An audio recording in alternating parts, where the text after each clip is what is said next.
Okay, so first things first, Eva, and you guys too. Can you guys hear me? And can you hear me? I can hear you. No echo, no nothing. No echo. I don't know what all of that was about. Sorry for being late, guys. We're doing our best over here with technology. Neither one of us are very keen with this stuff. Uh, so you guys let me know in the chat. While you're letting me know, Eva, thank you for coming on the show. And thank you for your patience, by the way. Uh I saw a presentation of yours and I just ate it up. And I contacted you, and after doing a little bit of Google, I seen that you are a renowned psychiatrist, psychologist. I might have got that word wrong, but after learning a bit about you, I had to have you on the show and possibly have one of your presentations in miniature on our program as well. So I want to hand it off to you by asking you, well, first tell us a little bit about yourself, but also tell us how you got into the Jungian form of psychology rather than, Freud and his psychopathic ass. Oh, I don't know. I mean, I wouldn't be quite that harsh on Freud. I After all, gotta he be. did begin it all. Um, Sure. so, how did I come to it? Probably much like many of you, I've always been a seeker, looking Mhm. for answers. And when I was young, I was reading absolutely everything. I mean, when many of us have been through hell and back, Yeah. and we've seen the bottom of our lives fall apart. And I was looking for answers, and I think originally I often say I came through the back door. Um, I came through the back door in that I got interested in parapsychology. Then I got interested in, I was trying to make pyramids in my living room. I was Yeah. living in Toronto in the early 80s, and I was feeling um, kind of in between and really lonely. I had a degree in Renaissance history from McGill University. It was a bachelor's degree, which Okay. was lovely, but there was nothing, you can't get a job with that. And Ah. so we had just come off. I was working at a comedy club and then on an all night TV show, and that had Okay. ended. And so it was kind of in between for a lot of years and doing a lot of prayer. And I came in through the back door, through the occult. I was first drawn by, I think what I remember really clearly is Dion Fortune's mystical Kabbalah. And I knew Okay. then that was the path. But she recommended that you really need to do your psychology, your personal psychology, before you embark on any of the theurgy and magic. Right. And I heard that. I took that seriously. But that was kind of the back door. But eventually I encountered Jung. And actually, I think I first encountered Jung, believe it or not, in a women's studies class that I took, where I Hmm. was first introduced to not von Franz, it was actually uh, um, Jung and the four feminine archetypes of Tony Wolfe and Man and His Symbols. So then, fortunately for me, I was living in Toronto and I was introduced through inner city books to Marion Woodman's work. And Okay. Marion Woodman became my teacher, my mentor, and my friend over the years. But I didn't even begin to study with Marion until after I had gotten licensed as a psychotherapist in California. I So see. this has been a circular, should I say, spiral journey. I was Yeah. on the road. Um, Once I encountered Jung, that was all. I mean, I read all of the post Jungians I could, and then over the years have now been incorporating Jung. I think it was, well, to be frank, in 2004, was already a psychotherapist. I had the good fortune to be invited to teach at John F. Kennedy University, which was then in Campbell, and I was looking for a map. And this is the crux of it. And I had read Maurice Stein's um, Map of the Soul. And that was my main text besides Memories, Dreams, Reflections. Mm-hmm. And I remember that I was really feeling like I needed a map to individuation. And so I said a prayer to Dr. Jung, and I climbed the stairs to the class. And for some reason, I was drawn to put I drew the tree of life on the board, and our entire 11-week class came through the tree. It Wow. came through. And it was quite electrifying because that opens the lightning path, Yeah. which is, and Kabbalah, of course, means to receive. And during the course of that class, I realized that Jung had been working with the tree as well, and Yeah. that I needed to go back and begin to understand. So over the years, I've continued to teach these programs incorporating Jung, alchemy, and the tree of life, but also mythology, fairy tale, astrology, and then a number of years ago, I had the opportunity to work with the Depth Psychology Alliance, and then I began to teach online as well, Mm-hmm. and so it's been a progression.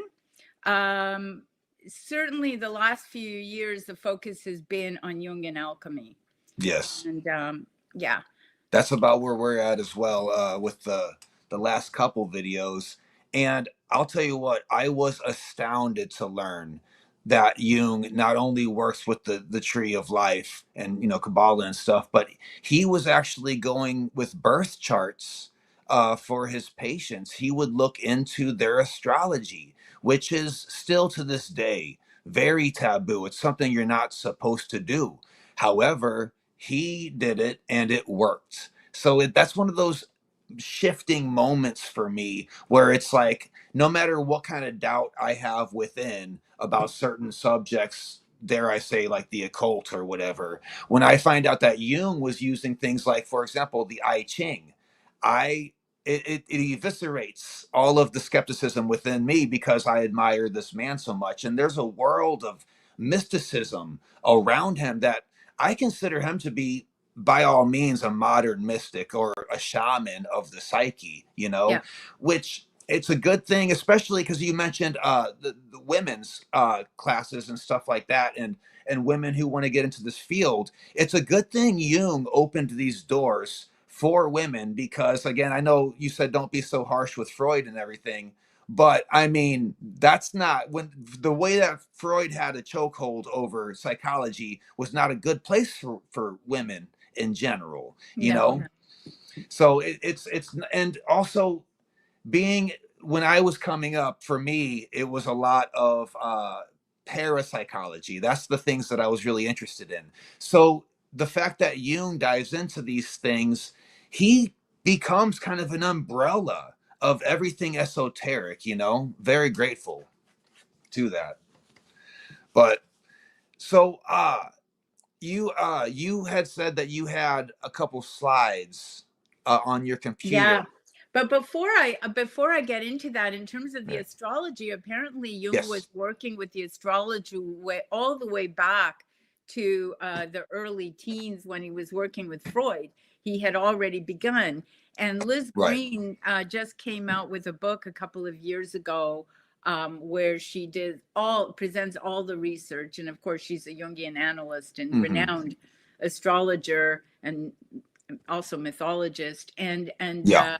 it's a marvelous book. I recommend it because, I mean, she basically, and that's not the only book. There are other books as well which are showing Jung was clearly using astrology. And frankly, I think his personality types, which are divided into air, fire, earth, and water, right? I mean, which is corresponds to sensation, intuition, thinking, and Yeah. feeling, correspond to the four elements. So inevitably, I mean, as soon as I read that, I thought there was no way he wasn't working with this material. And of Right. course, as an alchemist and a hermeticist and a Gnostic, which we know he certainly was influenced by and eventually did become very much an alchemist. Yeah, Jung had said that alchemy seems to be a derivative from Gnosticism, which was very confusing to me when I first read it.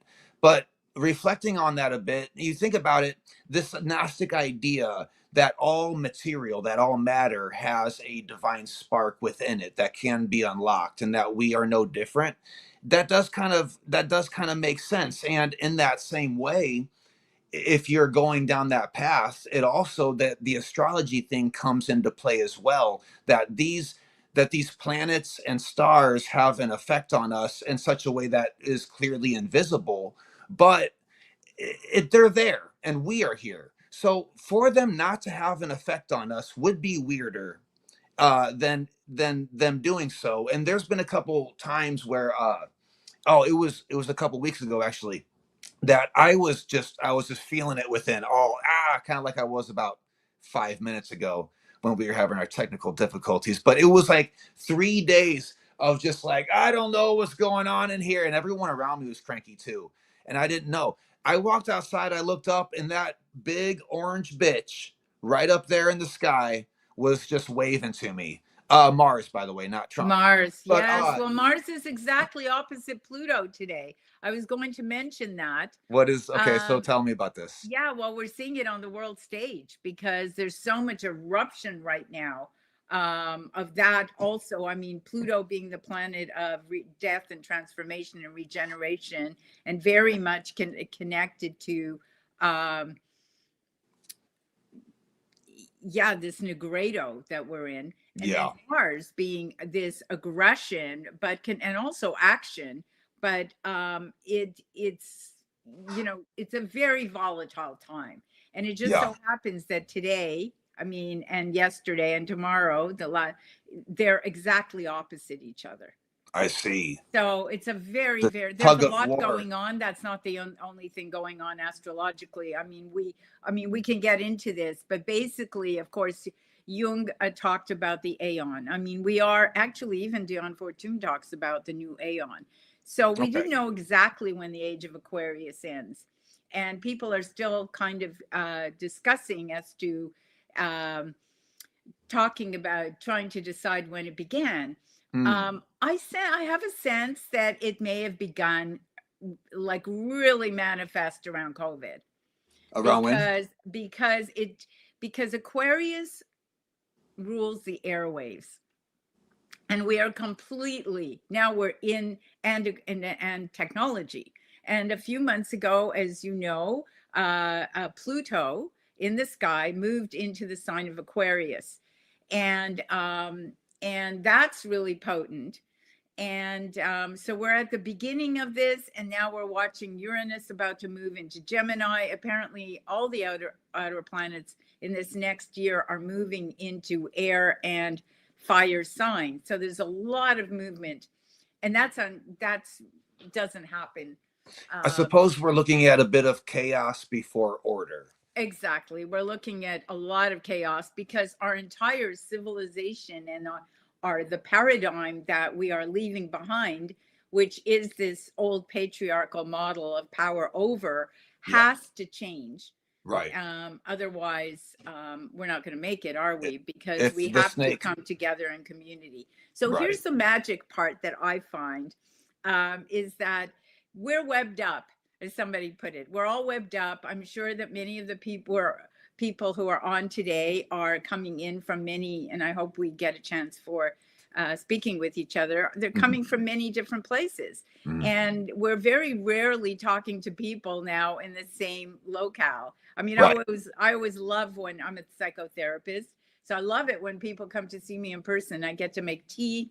I mean, there's a different energy. Yes. But that said, we are, as has been mentioned, we are lonelier than ever. I think Ian McGilchrist said this, the amazing philosopher and neuroscientist and psychiatrist who wrote The Matter with Things, among other things, about the left brain, right brain, really, again, paradigm changing work.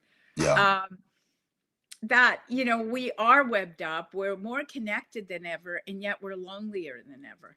Dude, I swear, and I'm not ashamed to admit this, I got 130,000 people just waiting to hear me talk, and I am empty inside sometimes. Like, and I'm not trying to be negative or anything, but I come home after a day of work and the house is silent and empty, and it's almost like a loud silence. You know, there's a void there.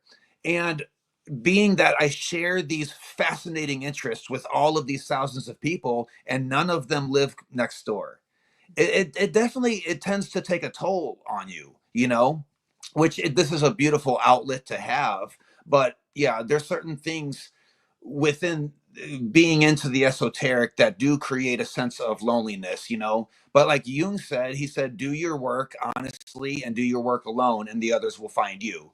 And That's that right. that is certainly absolutely the case. And I wanted to mention a bit about mythology tied to Mars. I find it to be fascinating that Mars has always been associated with turbulence.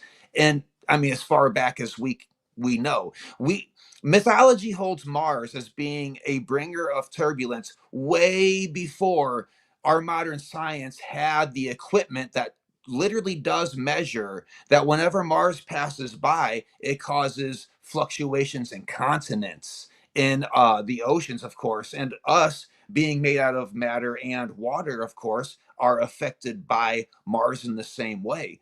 And it makes you wonder if maybe it doesn't take all of this scientific equipment to understand the motions of the universe and how it affects us, because these people, whether it be shamans, mystics, alchemists, are people who looked within for the answers, and as within is what they saw was outside of them, and they could study the universe by looking within, which I guess in a way is the definition of spiritual alchemy in a way.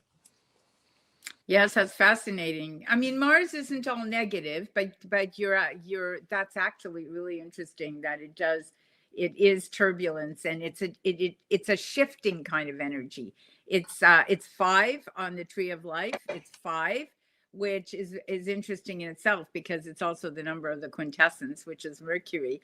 But Mhm. five is, you have the four, and then it's an uneven number, so there's a change happening. In alchemy, I kind of see it as a place of separatio, where you're moving, you're actually having to step back and reflect. So Right. so we've got these oppositional polarities that are necessary in order for us to break through to a transcendent phase of consciousness, which Yeah. is so much of what I like to focus on, because Jung talked about holding the tension of opposites, Right. and there's a lot of discussion here too. I mean, do those polarities mean that they're fighting each other, or can they be working in conjunction with each other? That is amazing, because I think nothing is ever really pure and negative. People think this about Saturn a lot, especially with the Gnostic ideal of Saturn, that matter itself is evil somehow. And of course, I disagree with that as being anything being purely negative. But what is fascinating about the astrology mixed with the alchemy and the mythology is that, for example, Mercury. Mercury in mythology is always the messenger. He's bringing messages down from the above into us, and it happens to be the first planet next to the sun. This is something that would have been impossible for ancient people to know, considering that it's been said that they thought that everything went around the Earth. But Mercury, being the first planet right next to the sun, seems to be like a shortcut or like a messenger. So whatever, if you consider the sun to be sort of like the source, like that primal, that first being, the messages, the downloads that come from the sun go through Mercury first before they get to Earth. And then as far as polarity, you have Saturn, which was the outermost planets to the our earliest ancestors, and Saturn being quite the opposite of the sun and Mercury, the thing that kind of keeps us grounded, keeps us disciplined, so to speak. And I did have a question to you about Uranus, Neptune, and Pluto. How did those enter into the astrological world, considering that people couldn't see them? before, you know? Did we have to make updates? Well, we had telescopes, right? And that changed everything. Like once we discovered telescopes, Hmm. and they become stronger and stronger. So, I mean, I think Pluto was discovered in 1930, which is one of the most fascinating things, that it would have been discovered right around the time when the atom bomb was being, uh, you know, uh, we are on the cusp of the Second World War. So it's very Yeah. Plutonian kind of underworld energies. The gangster era, all kinds of things are associated with the discovery of a planet. Like it actually shifts the consciousness, which comes to the other point. And Richard Tarnas's, of course, his amazing work with Cosmos and Psyche, where he gets into a beautiful explanation that, you know, we are influenced. Our psyche is part of the universe, right? Psyche is the lens through which we see. And there, we are not necessarily influenced by the actual literal objects, but there's a metaphoric kind of figure eight where we're influencing, the observer influences that which it sees, as we know from quantum physics, and Yeah. then we are then also observed. So there's Yeah. always this reciprocal energy that is linking us with what we see and how we are seen, and we're constantly changing the way our environment by the way we're perceiving it, Yeah. and I vice versa. So that is one of those notions that's difficult to accept objectively, no matter how much evidence you see of it in your own life. And I'm always witnessing things that are repeated in my head, almost like a mantra that I've been to get in a feedback loop of my own thought patterns, will emerge in my life, in the world around me. And I'll notice it and I'll be like, okay, I need to watch it right there in that regard, because we are projecting reality as much as we are taking it in. And that's a difficult lesson. And I think some people are so blind to that that they just keep on repeating those same loops over and over again without stepping back and looking at the loop and saying, oh, I see how those patterns are a cause and effect.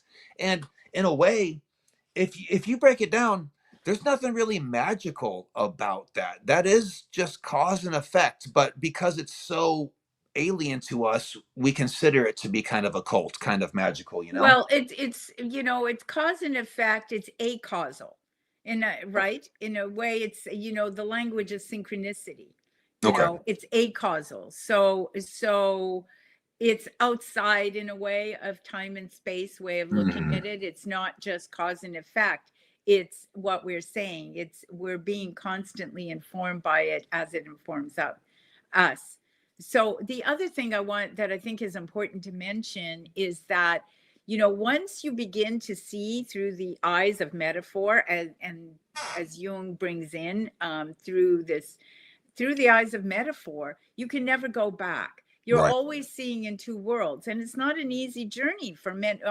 I'm sure everyone who's on today is experiencing this, or you wouldn't be on this channel. Mhm. Is that you're already living in two worlds. You're not just living in the mundane three-dimensional world. You're Right. living in four dimensions and five dimensions, and then to be living in, bringing that into nature, like being in touch with nature, and at the same time having part of your consciousness in the stars, and Yeah. seeing that we really are stardust, and it's all interconnected, as above Yeah. so below, which Right. is the great axiom of Right. the Emerald Tablet, right?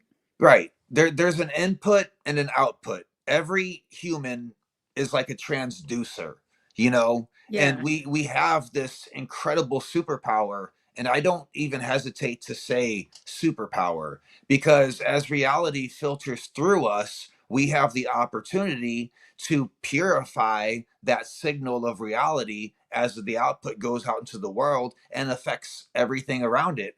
And the same as, cause and effect is, whenever it goes out with that pure signal, you receive it right back, whether it be instantly or not. You're going to receive these things right back the way that you put them out there. So that's why it's so important to to have this self-reflection and shadow work, and which you had mentioned uh recently, that whenever young people tend to say the term shadow work, they don't seem to realize that his whole philosophy is shadow work Yes, in a way. I find it fascinating and not surprising that, Hmm. a lot of the people who come to me now are, especially this younger generation, and I mean people in their 20s and 30s, Of uh, course. are really searching for meaning. Yeah. And, whereas some people will say, well, what is depth psychology? And so, well, depth psychology includes the unconscious. Let's start there. So it's very different than cognitive behavioral therapy, which, is basically geared. It's not, it can be useful to some extent, but it doesn't take you into the depths, and it doesn't take you into why am I here? What is my purpose? Right. How can I find meaning? And now, because we are living in a time of immense paradigm shift, if you can even call it that, none of us quite know where we are, because where do we stand? Right. So finding a language that brings us meaning, and certainly alchemy does offer us that. Right. And in fact, I think that's why Jung got, I mean, I don't have the slide here, but there is a little YouTube clip of him talking about alchemy, and how when he discovered alchemy, as you said, through the I Ching, Hmm. through Wilhelm's work, when the Secret of the Golden Flower came to him, he said, here it is. I mean, this is what I've been working on in the black books and the red books. Right. And clearly, something was coming through on an, you know, through the collective unconscious for him. Right. As you know, I'm sure you know the story that in 1913, after his break with Freud, which was devastating for him, it completely destroyed his career. And he went into a very, very deep depression. Some people say he was in a psychosis, but he was incredibly psychic. I Right. mean, he did his dissertation on in parapsychology, If basically. it wasn't for that break, he might not have become as sensitive to the subtle Well, energies. yeah, well, I think he was already sensitive, but in the scientific world, there was no place for that, right? You were Right. just thought of. So basically, I'm sure you know the story. It's in Memories, Dreams, Reflection, that Freud had asked him to make a dogma of his sexual theory. And Jung said, I can't do that, because there's so much more than just the Right. sexual to this libido is this energy of aliveness that's coming through. And Right. then he had the experience where he was on a train, and he had an hour long vision in 1913 of this flood of blood Yeah. everywhere. Yeah. And he had it twice. And he really thought, because he was working with psychotic patients at the Brugozi for years, and he thought he was definitely in a psychosis. Wow. Then World War I broke out, Right. and he realized that it was a vision.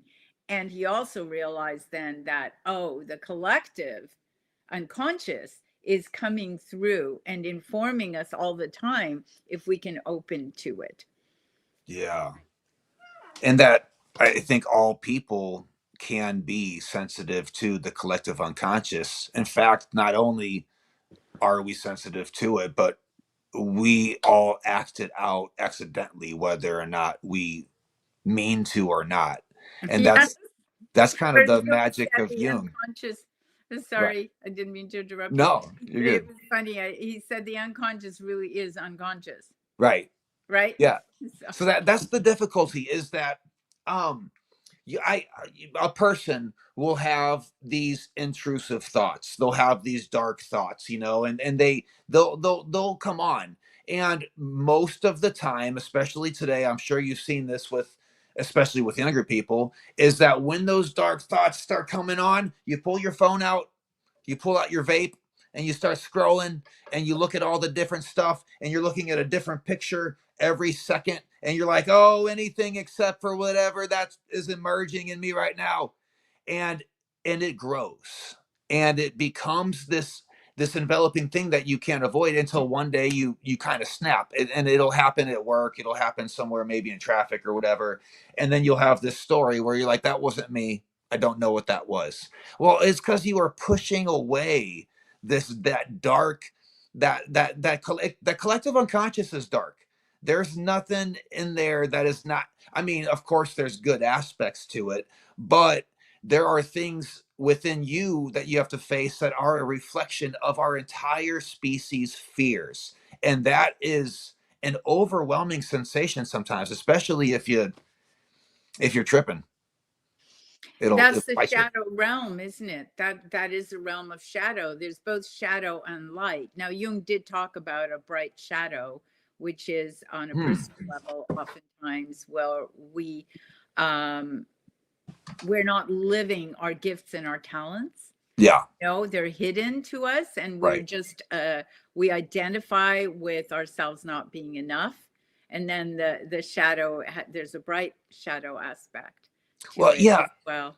I'm amazed at how many people I meet who they take the job that they have in accounting or whatever it is, and they are involved in that so much and other worldly events that they never stop to think, do I have a specific hidden talent that I don't know about that I'm supposed to be doing for that input and output alchemy into the world?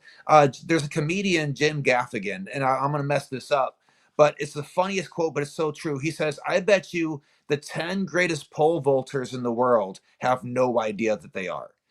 And it kind of goes to show you that every individual person has like an individual little spark of something that they are really good at.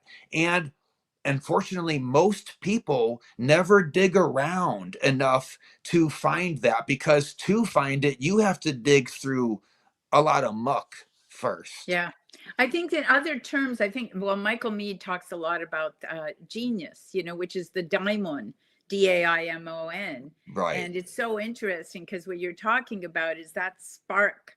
And I think, I mean, Hillman also, James Hillman in the Soul's Code goes into a lot of detail about the daimon that we're all born with. It's that spark of genius. Right. And I mean, some people have it so loud that it's there from a very, very early age, which is what the Soul's Code gets into. But we all have this, Right. and I think it gets overlaid. One of the things you referred to is when we get into the subject of addiction and so forth is escaping into fantasy is really different than moving into imagination, because imagination is healing and it's creative, but Okay. fantasy is escaping. It's Yeah. escaping what is. So when you go move into imagination, um, it's healing. You're opening doors. You're calling in image. I mean, and I actually have a quote here on, Jung spoke the language. In fact, he spoke to dreams being a language of image Right. and metaphor and symbol. Yeah, I don't dream very frequently, but whenever I do, I know that the subconscious mind doesn't speak English. That would be staggeringly Right. convenient if that was the case. It wouldn't make any sense, the same as ancient people didn't have scientific jargon. That's why we have mythology. They talked about neuroscience and mythology. In the Bible, they talk about left brain neurology, excuse me. And but they didn't have the scientific jargon that we have now, that quite frankly is kind of empty. But the dream is grabbing you by the collar and saying, listen, there's something about you that you need to know. I'm you, and you need to listen to me. And Yeah. I've had dreams before that I have said, okay, maybe some dreams are symbolic and meaningful, but not that one. That wasn't. I'm going to ignore that forever, because I got some bad ones. But that's what is the difficult part of it, and you have to include that one. And it's the same thing with the hallucinogens as well. Is that now my viewers know that I have partaken in like DMT and stuff like that. And it's a way to not, in fact, the opposite of escape, but to dive into realms that you might not be comfortable enough to consciously realize you need to deal with. But whenever you let it come to you blaringly quickly in a DMT session or whatever it is, it's something that you're confronted with in such a way that you have to deal with it now because you ain't going nowhere. You know, a couple of the worst experiences that I've ever had personally in my life were with DMT, and there was things there that I needed to learn about. Um, Speaking with you, you had said I asked you about DMT, which was very silly of me, but I'm glad I did because of what you said about it. Because you and correct me on this, but you said something about my work is more about bringing spirit down into the flesh, into the world, rather than expelling spirit out, which is what DMT does. Well, it's interesting. I mean, I have worked with people who've done DMT. I myself have never done DMT. My experiences have been with other psychedelics. Primarily, it was LSD, which was Really? certainly life-changing. Yeah. In fact, I wouldn't be doing this work if I had not had the LSD experiences. And Really? in fact, one of the things that you mentioned, I remember, and this was, oh my God, this was over 40 years ago now. I had one of my LSD experiences. You know, things would just come through. I was very fortunate. Mm-hmm. And in between, and one of the things is I had an experience that we were all just sparks of light. I said, oh, so I asked the question because I remember I had the good fortune that I was able to bring back pieces of this. I said, well, if we're only sparks of light and we're all just sparks of light, then what is our purpose? And right. the answer I received was just shine, just Okay. shine. And You know, it that's does, it our speaks to purpose you. is to shine. Yeah. Oh, I love So, that so much. I so this is gonna sound kind of weird. Now, I'll never do LSD again. It's too long. That is just it's not for me. But I have had mushrooms before though.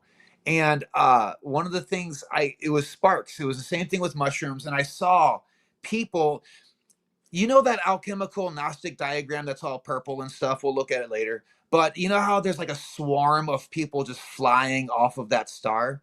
I saw like it was like that, but there was a source and it was giving off sparks, and all the sparks were people. And the further that the spark got from source, just like sparks do in real life, the dimmer the shine became of it.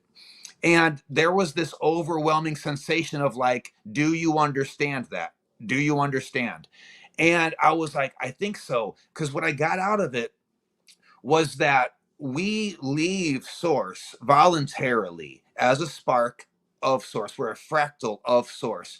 But as we get further away from it, that light dims. And now that we're far away from source, laying on the cement floor of the factory that spark came from, it's up to us now, as now prima materia, without that spark, or seemingly without the spark, that's up to us now to reawaken that spark within us while we're separated from source, which is the hardest thing to do, apparently, you know? well, that's the story. That's the myth of Sophia, isn't it? You know, Okay, I yeah. did a whole program during COVID online, which is available for sale, called Sophia Sparks, which was really the return that we are talking about. Because the program that I'm doing now, which is climbing the tree through the serpent path, is using the major arcana. And it's based a lot on Stefan Heller, who is a Gnostic priest, as you know. He's 94 now, and a Jungian, and who's dedicated his life. He's now, since he was 80, since the Red Book came out, to the Red Book.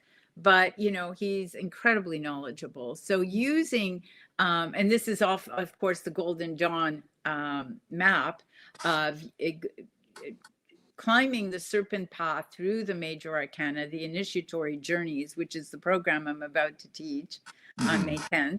Yeah, yeah. But then when we did this, and it was that particular class was called the Fool's Odyssey, but the Mystic Fool, is I had done in 2017, we said, Oh, now we're at the top where the light is and where the first spark is. So now we need to return. And the return was Sophia's sparks coming down through the Sephira on the tree, Yeah. bringing spirit into matter. Now, that said, and you and I talked about this briefly yesterday, yes, my work is bringing spirit into matter because that's the feminine. Because even Saturn in the esoteric system, and I think this is important as it sits on the tree, is related. Yes, it's related to the prima materia, but on the top of the tree, it's the archetype, or even beyond the archetype of the imprint, the it is the archetypal imprint of manifestation. Mm-hmm. You know, so at the top of the tree, that would be the place of wisdom and understanding, which Okay. is Hokmah and Bina, and Bina is the great mother, and she's related to Saturn. So Yeah. that's so interesting because why would Saturn in an ancient esoteric system be related to the feminine? Exactly. I just wanted to show people what you're talking about. Yeah, and The visual we on can it. also share the color one.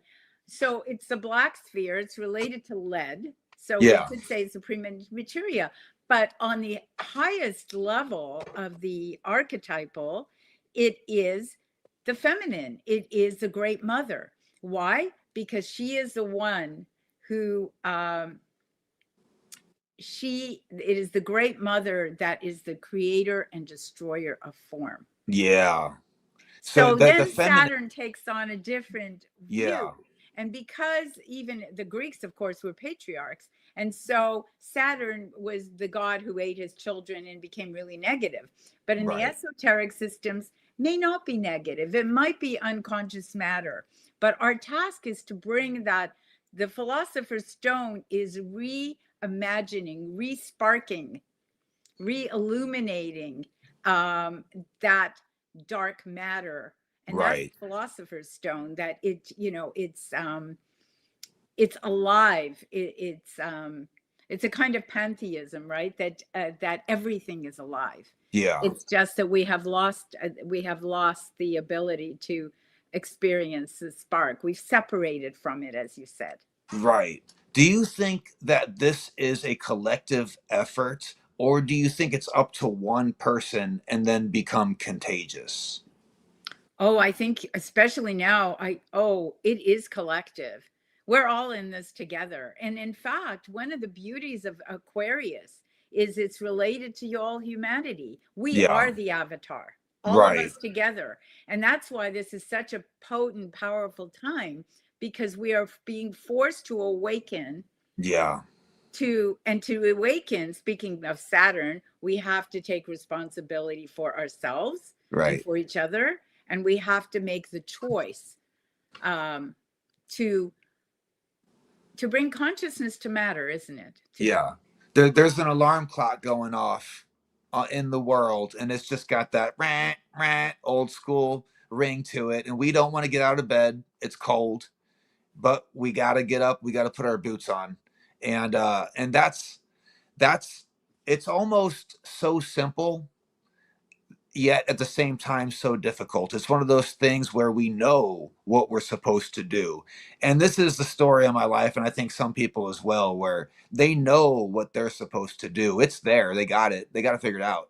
But it's creating that initial first step that is the hardest thing, which is the equivalent of getting out of bed on a cold morning when that alarm clock is going off.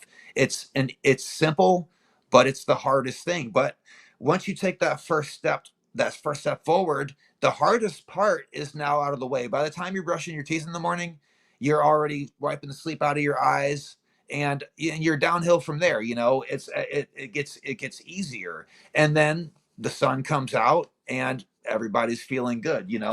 But it's one of those things where collectively we have to do it. But in order to collectively, it's not about helping other people up with you. That's almost the most ego way you could phrase that. It's about making yourself stop others from waking up as well. And some might hear that and think I'm talking about like corporations or politics or whatever keeping us down. That is part of it, but for the most part, there is a miniature communion that happens between people on a daily basis, just in small interactions here and there, that each one of which is an entire opportunity in itself. uh so many various ways to do it, whether it be to share a safe space for people to be themselves in, or simply by not judging others. Mhm. People always use the metaphor, or it's not a metaphor, of holding the door open for somebody. But there's just so many different ways, from smiling to listening. Oh my god, listening. Some people don't realize they got two of these and one of these, and it's amazing. I want people to realize how much of a superpower they have when they listen. Sometimes my viewers will call me up, and I feel humbled sometimes as to some of the theories, and sometimes they've become entire episodes. Whenever we listen to others, whether we agree with them or not doesn't matter. It opens up our mind. And that's the best way for the tree of life to be above our head, like a sim character in a video Yeah. game, and suck in that vortex of consciousness that we need to wake up into Aquarius. Yeah. So would you like me to share the screen a little bit so Yes. we can look at the tree and we can come back around, and I'd love to uh can people get on to us to talk, to have Yes. discussion? So what I was going to say was, I'm going to switch this screen here to where we can see your screen. Oh, okay, And great. Thank you. while we're doing this, we're going to open it up to questions, but I'm not going to say the questions yet. I'm going to take note of some of them as they're going by. And at the very end, we'll full on take questions from anybody and everybody, so long as you guys are respectful. You guys be good. I can see you. All right. I got some people out there with wrenches. All right, Melissa, I got my eye on you right now. But all right. Without further ado, please give us this is almost like a miniature taste of kind of what you offer in your classes and whatnot, if I'm Very miniature. right. All right, that's fine. So I do tend to have a lot of slides. I just have a few, but this is the main glyph or Yeah. map. It's a mandala that I use, and it's the tree of life on the, as you can see, the background of the a flower of life. Yes. And so it's all sacred geometry. And Mm-hmm. what we were talking about is this supernal triangle up here represents this realm. I think it's really even beyond the archetypal, you could say, because it's really it's beyond form. Mm-hmm. And what we have is this first spark, which is called Kether, the crown. And one thing I want to say is there are different ways to look at the tree, even though it looks two-dimensional to us. It's Right. actually multi-dimensional, and there are trees within trees. But if you were to look at the tree from the top up down, it would look like a spiral. If you were Mm. looking from the bottom, which is earth, as you can see, it's divided into the four elements upward. It is Yeah. again, it's a spiral. The energy from the lightning path and the spiral and the serpent path, excuse me, moves this way. So I hope you can see my cursor. They're moving back and forth. So you're always dancing, or you're moving between this tension of opposites, which matches the caduceus that, Hermes Mercurius holds. Yeah. Um, So where is so Mercury on? Is Mercury the top here? Mercury, well, first of all, there are three kinds of mercury. Okay, there Okay. is the common mercury, which you might say is the metal itself. Right. And then there's a philosophical mercury, and then there's this alchemical. So there are different levels of mercury that the alchemists get into. And, Mm. at some level, it is the mercury actually, I just finished this paper called the Dance of Mercurius, looking at how Mercury is actually the quintessence. So it's Okay. the essence, it's that ether. It's the beginning and the end of the great work. And Mercury is both. It's both the philosopher's stone Yeah. and the transformer, the transformed and the transformer. In all of alchemy, you have, the basics. You have salt, which is earth element, and you have sulfur, which is fire. But Right. Mercury is both metal and liquid and is always linking them. Right. So you And find for this again and again. to So you any asked me viewers about out there, Mercury. a good way to look at it, I feel, with Mercury in any alchemical format is like that moment of inspiration. Whenever you have an idea that is just a drastic game changer for whatever, those moments of downloads, you might even call them. That's what we're talking about with Mercury, and Yeah, that's why it's a liquid. yes, I like download. I use that term a lot because a Yeah. lot of this is a download. So, Kabbalah means to receive.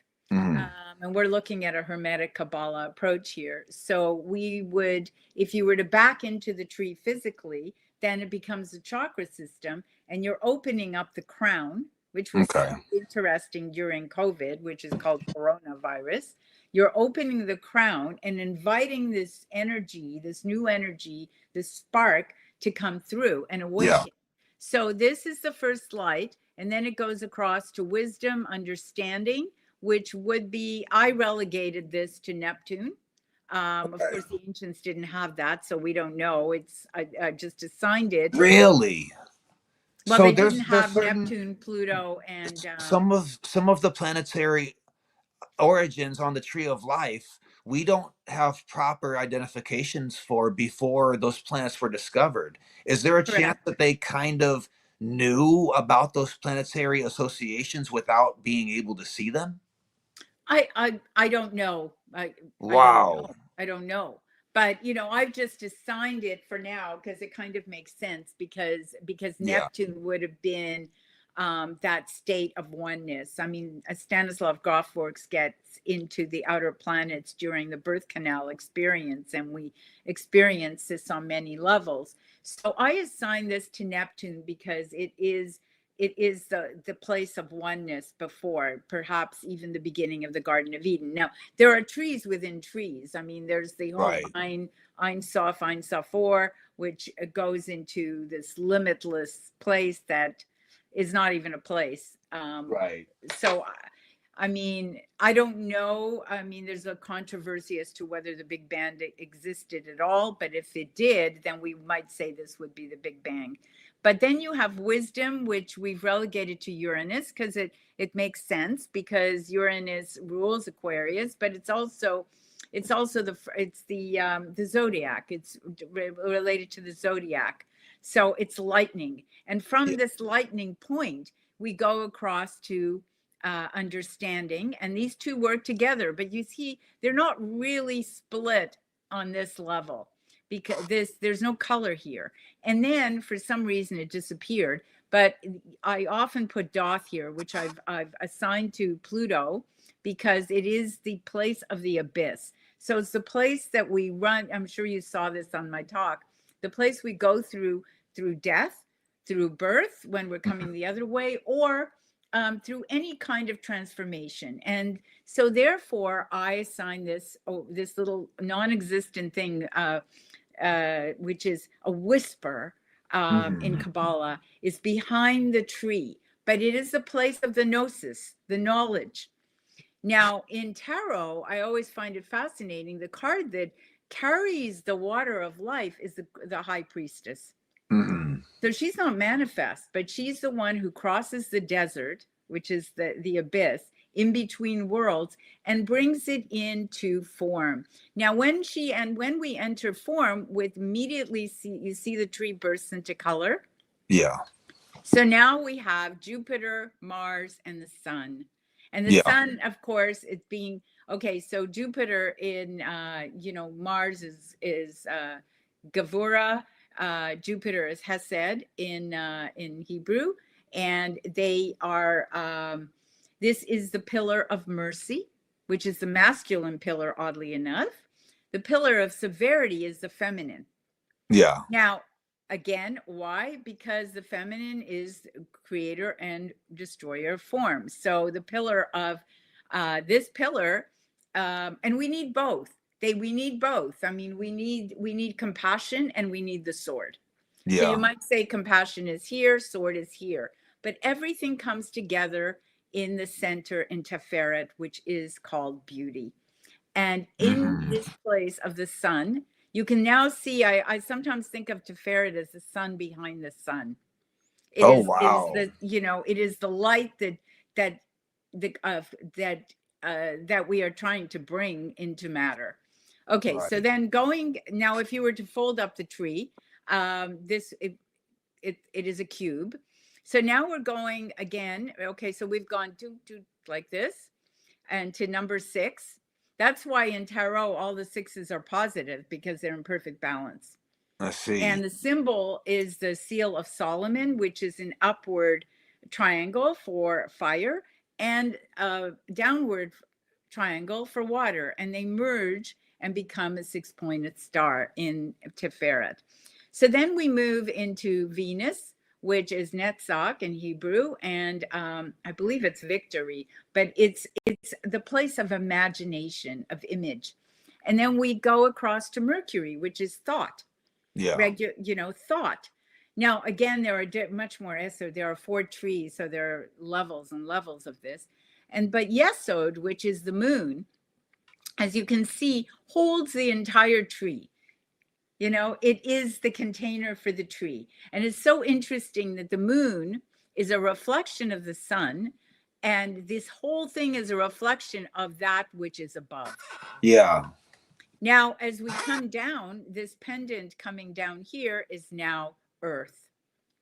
So Okay. that's an overview, a brief overview. There's a lot to be said because the correspondences are both alchemical, and they will correspond if you back into it, as John Fortune talks about the chakra system, and also you've got the astrology. So astrologically, as I said, Venus, Mars, Sun, Venus. Whoops, what did I say?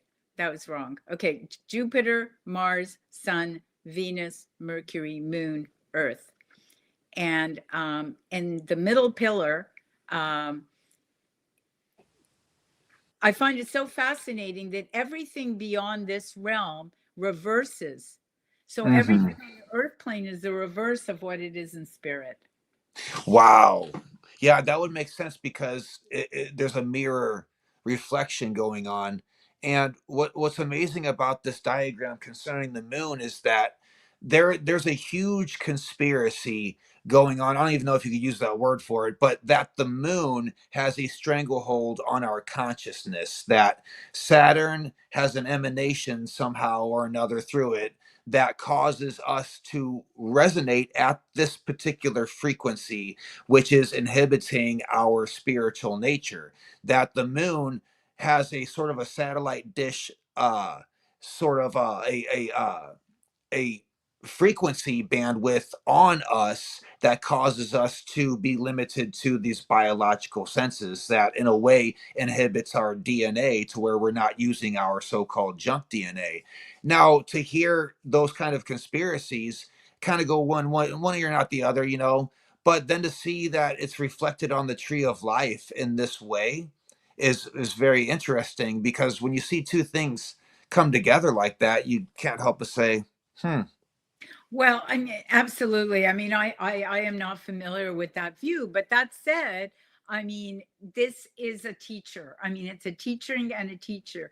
Hmm. I'm still learning, even after over 40 years Of of course. working with this, because the more you meditate on this glyph, the more it teaches you. Because even though it's, again, associated with the Hebrew Bible, it is so much more ancient. I'm Right. still trying to find the roots. I mean, it goes back to Egypt and beyond, Right. um, um, Mesopotamia. And I mean, at this point, I don't even know what the roots are, but Right. it's a cosmological system. Right.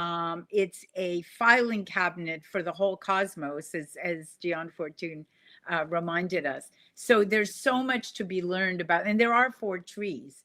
There's relegated to these different realms. which we Mm-hmm. won't go into because it's way more than we need. So working with the tarot, with the tarot, if you were to climb the tree on what they call the serpent path, then you're using the major arcana, which are archetypes of the initiatory experiences we have of dark and light. And Okay. that's the program I'm going to do on May 10th.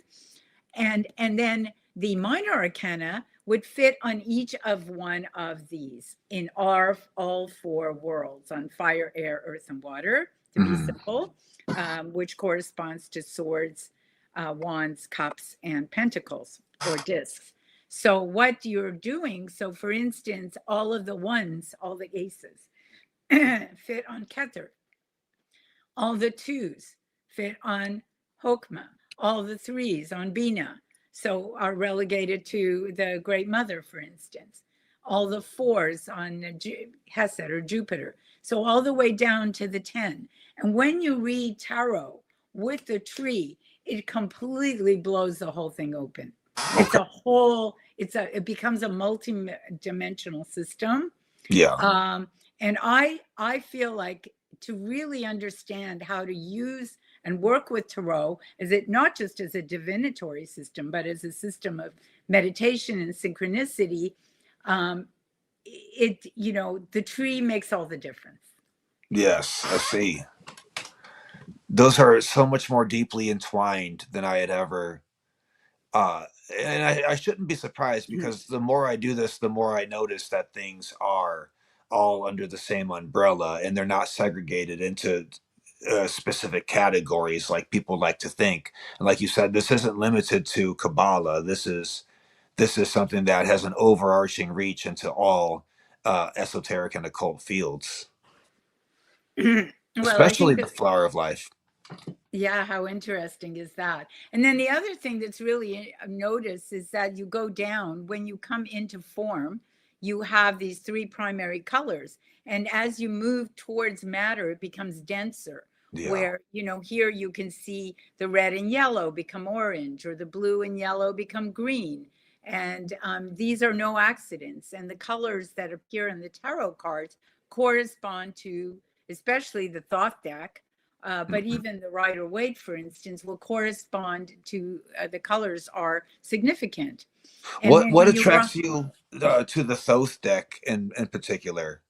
well, for one thing, it incorporates the astrology, Okay, and it works with the tree. I see. It fits. It was designed to work with the tree, and it's the only deck that I know of that incorporates the astrology. I But any see. deck Okay. can work as long as there are 78 cards. Then you're playing with a full deck, I like to say. Okay. Yeah. So I'm going to move forward just to see what else we have. So here's something. Hey, You love this one, I know. I So use this it all the one is time. from Boss Chart. Yeah. Is beautiful, a triptych. And this is the tree. You can see the same thing. You can see Bina Yeah. here, the great god and mother, and the great father, as we were saying. And you can see he depicting the entire tree. We were talking about Mercury getting closer here to the earth. Of course, that's Pegasus here. And then Yeah. across you have Venus. And then you can see, I mean, there's so many pieces. I mean, he was such an esotericist, and he clearly knew his I Kabbalah. can't imagine even starting on a project like this. I mean, can you imagine how large this is in person? I mean, where does this even exist? Is this in a museum somewhere or like Yeah, somewhere, but I don't know where. And it actually is a triptych. So I believe it is three pieces. I don't okay. have, you can see it's cut here and Yeah. it's cut here. So there are three pieces. Now you can see the entire tree here. Yeah. And, this is Kether, the crown. And here's the old woman in the tree. And you can see this arrow going up. Here's the center spoke. So the whole tree, and you can also, we are saying, and this is amazing, that we are talking about the quintessence, which is the number 5. It's the being connected to Mercury or Hermes. Mhm. And you can see that the human being is this 5-pointed star. Yes. Like Da Vinci has one of the best examples of that with the Vitruvian Man. And That's right. it shows that we are perfect Fibonacci sequence within ourselves, just being as we are, which kind of reminds me of your quote from earlier, which is, what's the purpose of life? Just to just shine. Or like Alan Watts says, he's like, the purpose is just to experience it.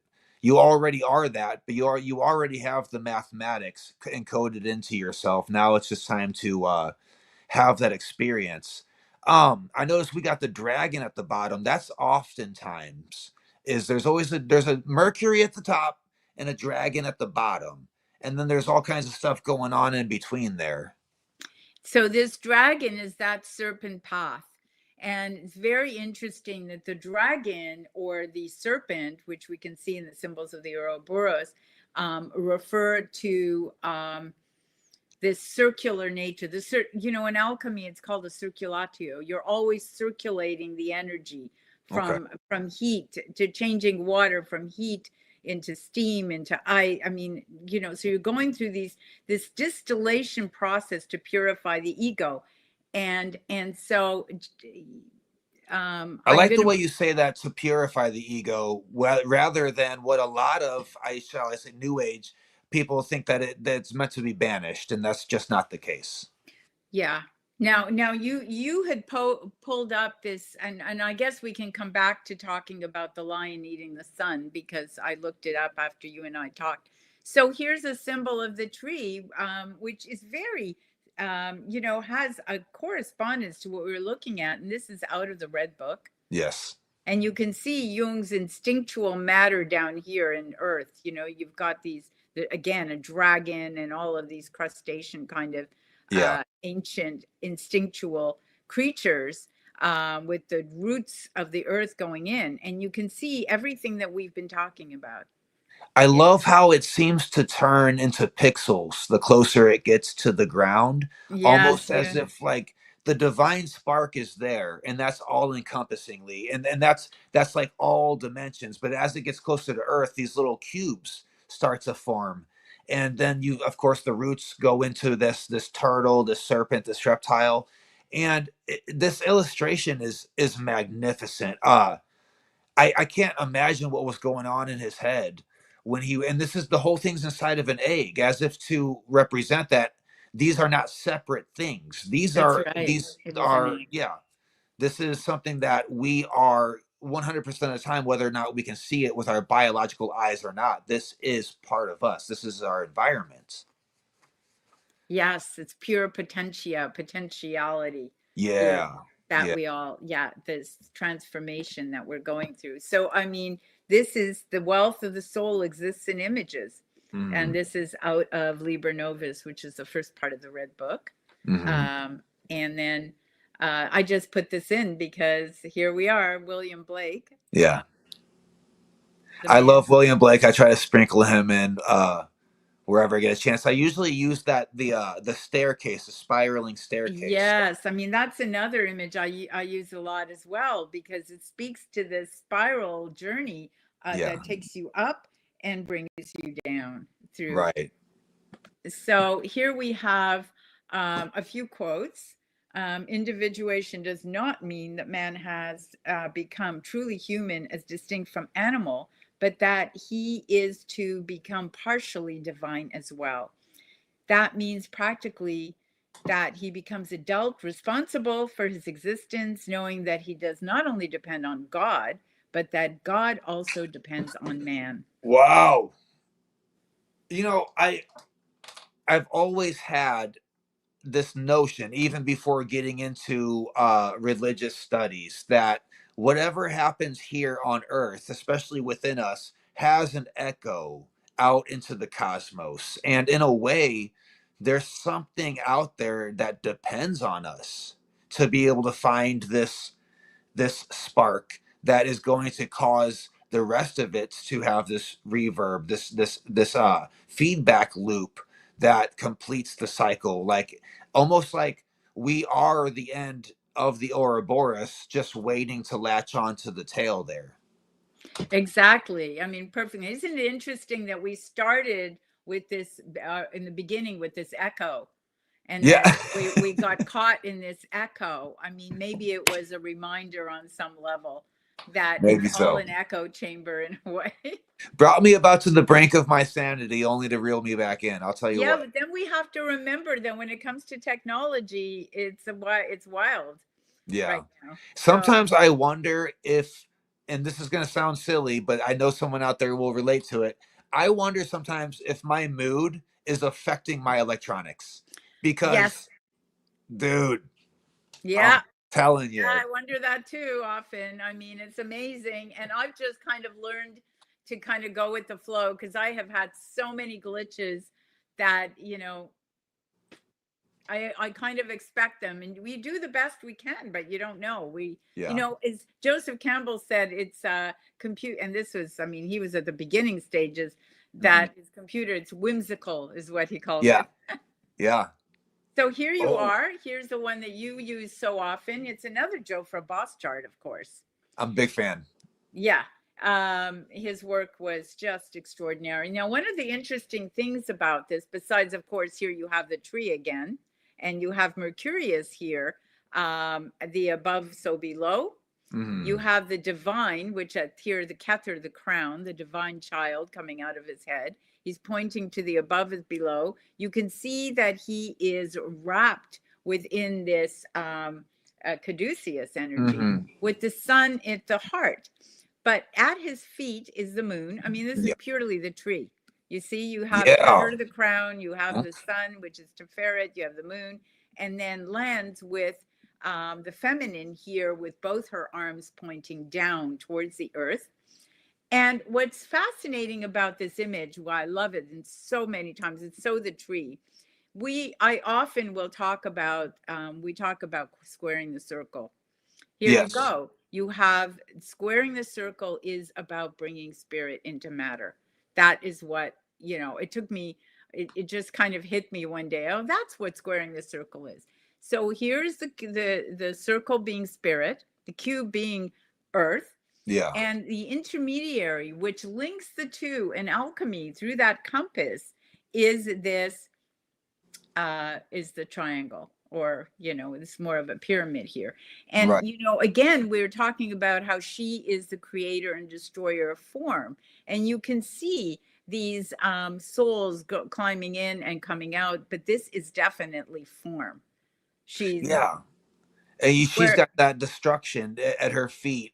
As much as she is creating, it's also going to destroy that to make room for more creation. And it seems as if the masculine in this case is more of a maintenance than it is. It's not so much a creator as much as it is a maintainer of what is before it is destroyed again in order to renew. Yes, and connected to nature, the trees, Yeah. and then you've got those two leopards who are playing together. So it's life itself. And so she is the pillar sits on the pillars of Severity. severity, and he on the pillar of mercy. I see. And she is the moon, he is the sun. But what's so interesting, and I think this is where Mercurius is so important here, is that they reverse places. It's a dance. Okay. That's why when I wrote this paper, it blew me away. I said, there's a holding of tension of the opposites, but there's also a dance between the tension of opposites. Yeah. And that's kind of what that caduceus is illustrating, is doing, which Is makes it, illustrated. as you had mentioned, the same as the Ouroboros from a top down view. Yes. I mean, certainly Jofra certainly got this. And this is like it's a caduceus within a caduceus too. Whenever you see like the spirit, there's man there, and he's got the one hand pointing up, and but the spirit is another human form. He's got that star in the middle. There's faces poking out from the back. It's almost like this person has realized that he is a neighborhood of different spiritual entities that are waking up, emerging from matter, from the flesh. Yeah. I mean, it's so rich. There's so many layers. I mean, the more Yeah. you're right. And of course, right above here, it's not easy to see, there is a 5-pointed star, which Right. is the symbol for for Hermes, Mercurius, is the quintessence. Oh, okay. I did not know that. I mean, the quintessence is the pure essence of ether that you're talking about, that this energy brings through, linking the above and below, the Okay. spirit and matter. Yeah. Anyway, we'll see what's here. So here is one from the Zarathustra seminar by Jung, where he, again, we were talking about individuation, which is Jung's term for coming to wholeness. The great privilege of a lifetime, I mean, I think I have that quote here, is to become who you really are. And that is individuation. And to take that journey is so challenging because you're having to go against the grain. You're Yeah. having to go against where the collective consciousness is. And that's a very lonely path. Yeah. There are things in everyday physical existence that will adversely ravage your individual activities and thoughts. There are things that you will think that, okay, this is a direction I will follow, and then something will happen from the outside that shoves you backwards and says, no, we don't do that here. And it becomes difficult sometimes to know whether or not that's right or wrong, because the world does have an effect on us, and there are things in the world that should have an effect on us. But at the same time, with individuation, that isolation is so important, because you are forced to ask yourself what is right or wrong, versus that's kind of a cerebral hygiene, to know what is right from wrong within yourself, rather than getting that information from an outside source. Yes. And to be kind to ourselves, Mm. that to the balance is at the heart chakra. The Tiferet is beauty, but it's also truth and goodness. It's the balance point where everything meets. And to move with love. If love is the great balancer. I often find that if it's difficult to find love, if I'm out of balance, I will bring in something that's beautiful into my home. It could just be flowers, but bringing in beauty somehow rebalances. Okay. And Yeah. that, remembering to be kind to ourselves in the midst of this, makes such a big difference. And to keep forgiving, Right. that, Forgiveness is a superpower. I'm yeah. telling you. Oh, nobody. So he says individuation is only possible with people, through people. You must realize that you are a link in a chain, that you are not an electron suspended somewhere in space or aimlessly drifting through the cosmos. Wow. So there's the bringing to the below, that individuation, we can only accomplish it one by one, each of us taking responsibility for ourselves. Right. That's the beginning. Even an electron has to orbit. I know orbit's the wrong word, but it still depends on other subatomic particles to exist. But yeah, we just one link in a chain, and that's very important to remember, especially when you're having. It's not just others affecting us, but we have an effect on other people as well. Yes, exactly. Thank you. So I'm going to move forward. So I put this up just as an example of how everything is interconnected. Of course, it's the Botticelli's Primavera, Looks and like a party. quite a party with the pregnant springtime. I forgot her name. She has a name. And of course, we have the three graces here. She's And just pregnant enough that I wouldn't bring it up if I seen her in public. I wouldn't ask her how far along she is. But but it's what Marion Woodman talked about. The Pregnant Virgin, which was a book that she wrote, is about it was the phase that comes, there's maiden, mother, virgin, crone, and that she's pregnant with possibility. okay. She's pregnant with the fruit. This is an interesting image with this Zephyr pulling at this. And Yeah, he's Flora, that is her name. She's Flora. For a dude who's at a party with all women, he's awfully preoccupied with that fruit. I think he needs to look around. That's one way of looking at it. I mean, certainly, I mean, Botticelli was very much is quite pagan. I mean, he brought a pagan aspect, which made his work really unique compared to other painters of his time, which would have been, you know, I believe, 14th century. Yeah. Yeah. What's going on here in the top right with this dark figure? That Well, is very apparently that's the wind. That's the zephyr. Now, why okay. he's pulling her back, I'm not sure. And it almost looks like lungs around the main character. The break line between the trees looks like lungs, maybe almost brain hemispheres there. That's just merely speculation, though. Oh, how interesting. I've never noticed that before. Hmm. I've noticed that people are just inside out trees if you get down to it. It's almost that Yes. simple. Yes, it's all the tree. And of course, here we have Cupid, Amor overhead with his arrow, and it's actually directed right at the three graces. Hmm. Cupid is a an archetypal figure of Mercury, if I'm not mistaken, right? I mean, Um,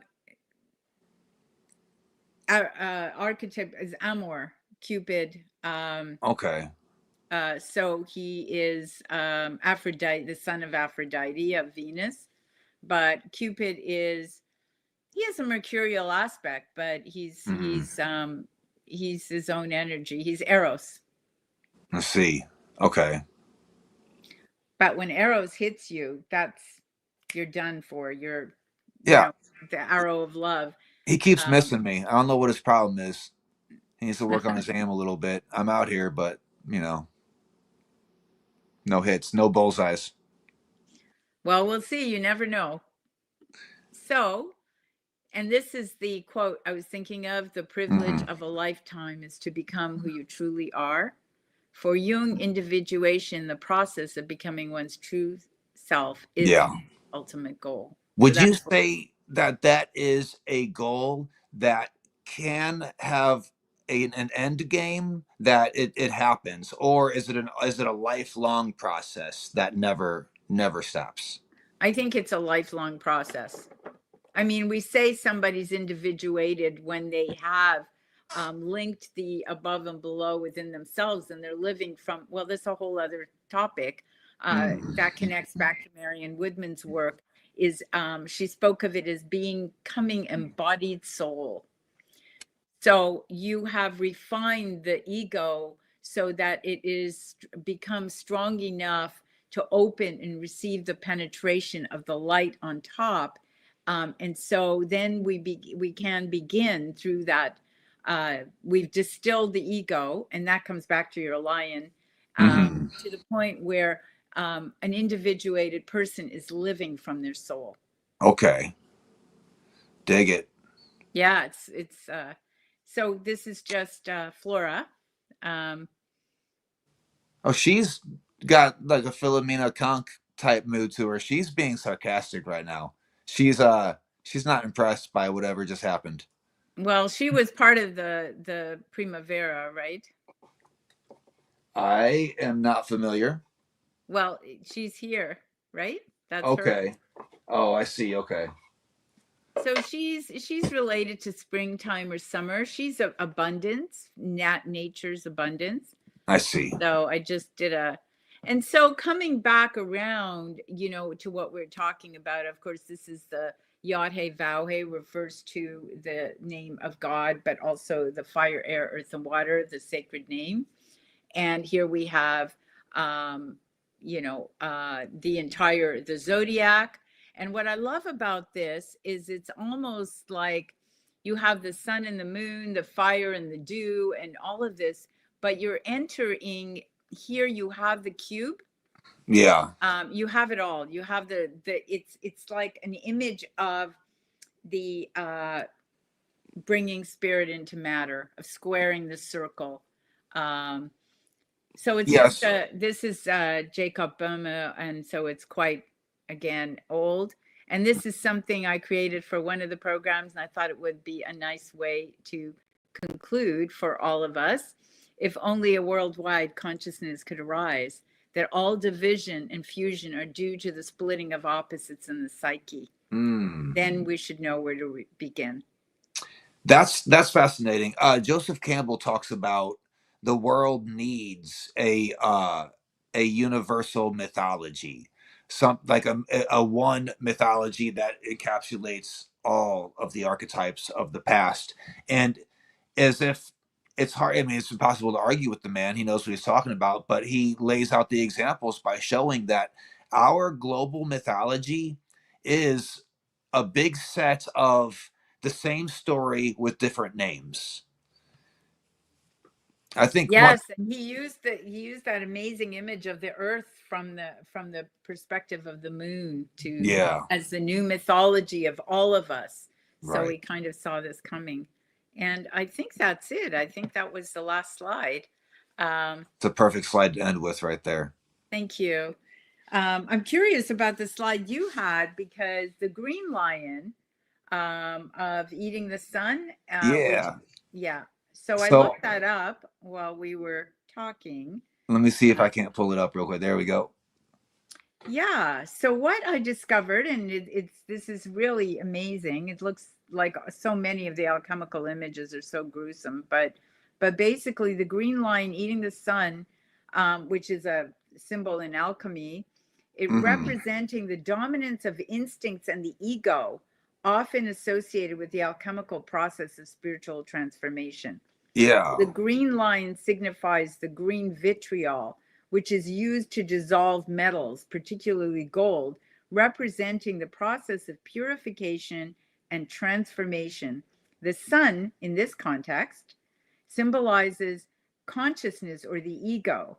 Yeah. So the green lion is actually the dominance of the higher will, consuming the old ego by the instinctual forces leading to a new state of being. And Wow. also representing the green lion, the aqua regia, a mixture of acids, again, the vitriol, that dissolves metals, including gold, to purify towards to bring the base to the noble.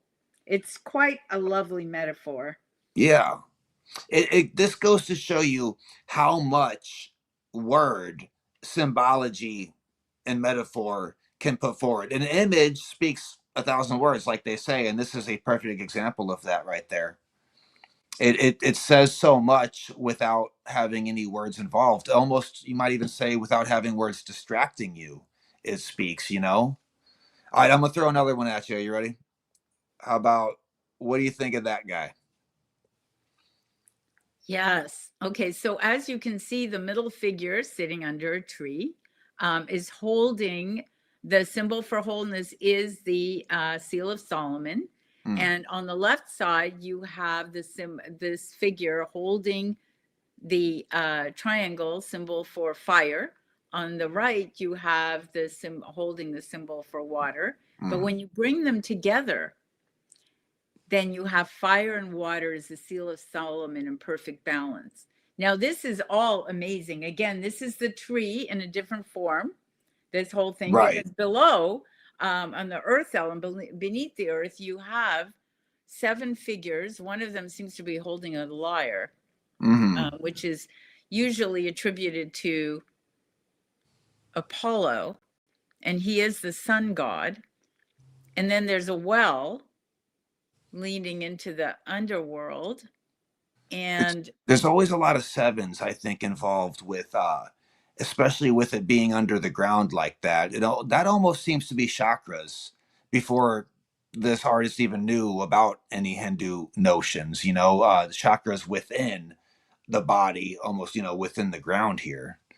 oh, definitely. And 7, of course, is a number. I mean, it's the number of the 7 planet. They had 7 Right. planets that they knew of at that time. Right. And Which you would can be see directly yeah, associated, yeah, the with the great chakras. luminaries above.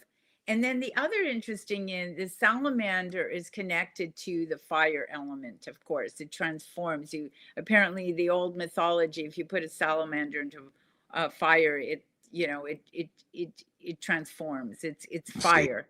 Here you have air, because this is a wind element, Right. water, and earth. So you have the 4 elements on Earth. So again, if you look at the whole thing, it is another squaring of the circle here. Yeah. Very beautiful image. I've never seen this one before. Really? All right. I'm glad I can bring you a new one. This is one of my favorites as well. I want to get this one printed out. All right. I'm going to hit you with another alchemical diagram. Tell me what you think of this one. Any So thoughts? who is that? That's The lightning Pikachu. rabbit? You don't know about Pikachu? Come on. I don't. What? Oh, we're sending you back to school, Eva. I'm old. It's a Pokemon. He's the best Pokemon too, I think, is what I'm told. I don't know. But I think he's a fire sign. I don't know. All right. He I'll give looks you very another one. fiery. He's got a very lightning tail. All right. Check this one out.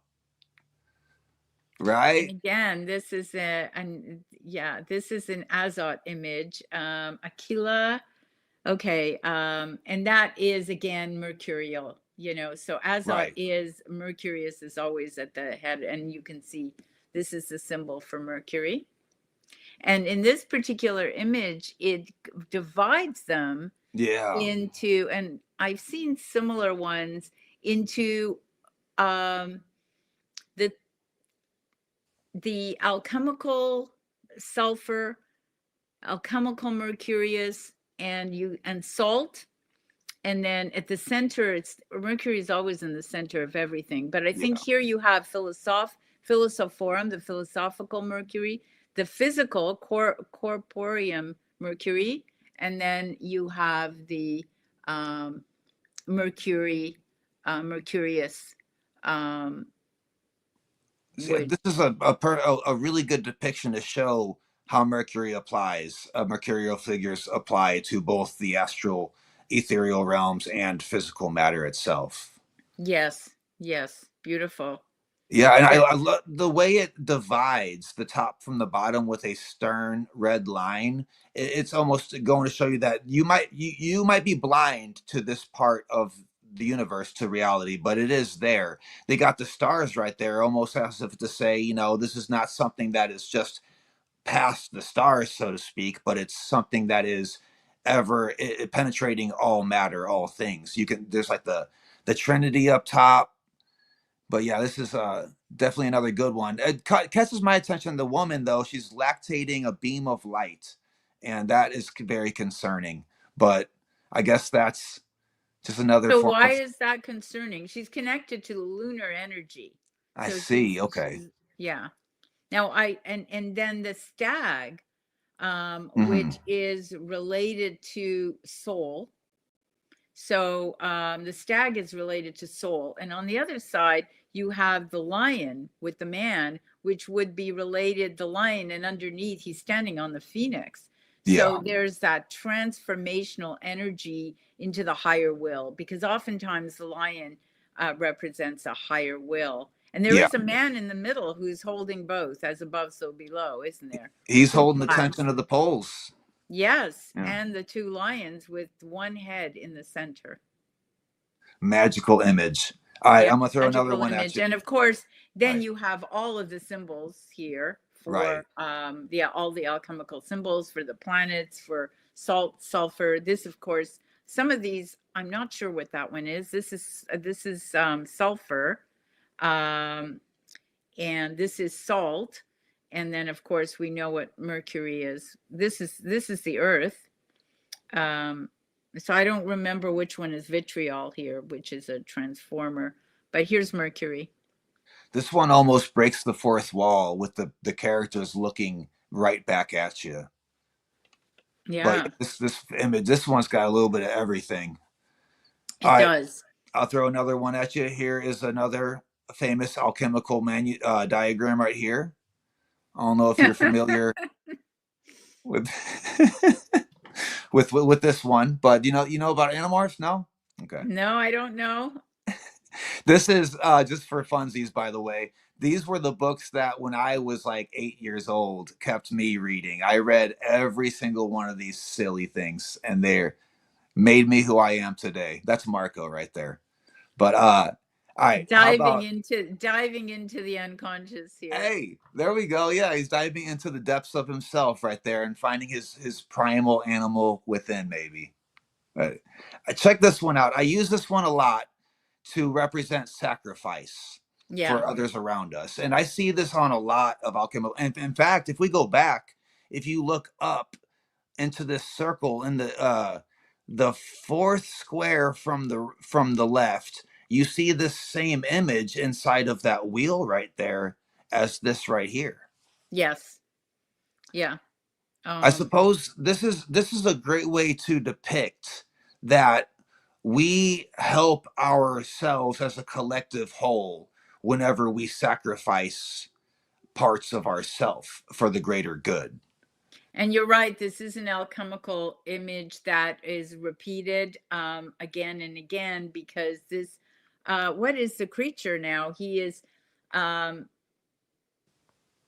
Either a swan or well, anyway, it's a pelican.